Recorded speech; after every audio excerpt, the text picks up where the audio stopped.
வித்தியாசத்தை பாருங்க. ஜெயிலில் இருக்கான் சார் ஒருத்தன், ஜெயிலில் 20 வருஷமா இருக்கான். ஜெயில் வார்டனுக்கு கோவம்.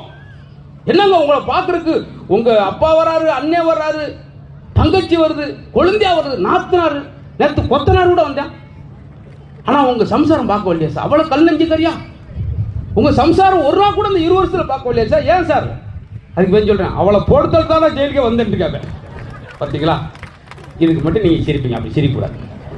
சொல்றேன், ஈரோடு பக்கத்தில் ஒரு கிணறு இருக்கு சார். பெரிய கிணறு ஒன்று இருக்கு. அந்த கிணறுல நம்ம மனசுல ஒன்று நினைச்சுக்கிட்டு ஒரு காயின் போட்டால் உடனே நடக்கும். இதை கேள்விப்பட்டு கணவன் மனையும் போதுங்க. முதல்ல வீட்டுக்கார அந்த கிணத்தோடு நின்றுட்டு ஒன்றை போட்டுட்டு காயின் போட்டு வட்டார், எதை நினைச்சுக்கிட்டு.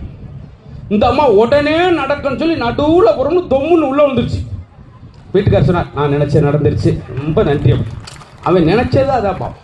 அப்படிலாம் இல்லாமல் நல்ல தம்பதிகள்